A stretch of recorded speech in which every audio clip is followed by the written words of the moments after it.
Houjik Delhi da Leiriba Mla amasung minister shingna Athubada Manipur da Thoraktuna numit 15 gi manungda Jiribam da Houjik oiriba tangdu leitadaba Phivam Asi lakshinnaba hotnagadabani haina Imagi Meira gi convenor ki Th.Sujata na phongdokhre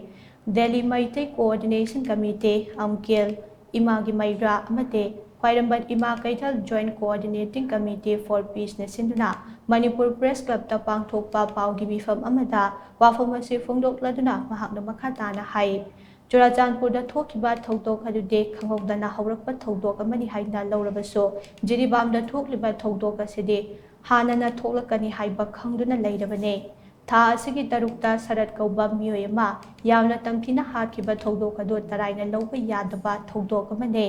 Thaudo dugi makha tarakpada yung kaya may thakibagi thawang adu thingnaba center amade state lengak na honadriba karigino Athubada state asida halaklaga Jiribam da thukliba iranga se loisina mohotnabiyo haina mahakna makhatagkhe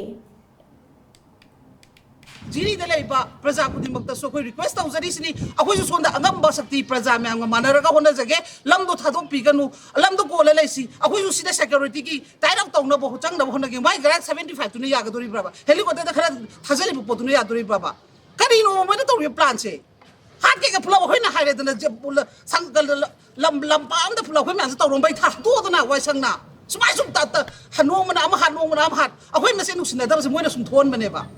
Diri ham ing basanti mafam de haraka we adu khana halai no sara chanda karam background ka we hali no ba adu tari moina khalle ba akhoi mekte mi ma hat kharga di akhoi irang ho ba yarani adu asimas occupy to ba yarani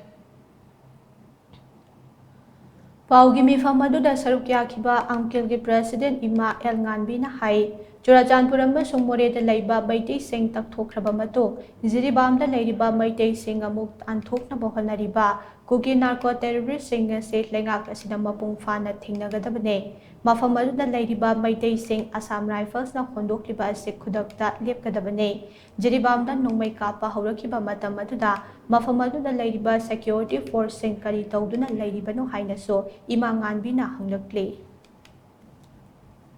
Dicin kuti da matiang panga kanda Manipuri Maitai amadi Manipur haiba lamdam da jati kunthaga manga tarukna natrega kuntha mapan na taba lamdu da makhoi jingche mari amata leina dana leirambani aduna punchoi choiraga leirambani haibu utna ba tawroko adu gumba policy da Manipur government na yabam thokte Manipur prajana yabam thokte aduna Houjik si ahambada moina peace talk ni khoi peace da leiri na jiri na haijaramaga du hujikti awaba tarabani na Manipur ki praja khuding mangna wakhan munna khandara kanda aikoi jiri da gari action lokhapai yai gari mateng pangbai yai aikoi gi jiri gi mioi singche karmain tawna protection tawraga amadi makhoi gi lamche karmain tawraga protect tawgadage amadi atopa jiri more da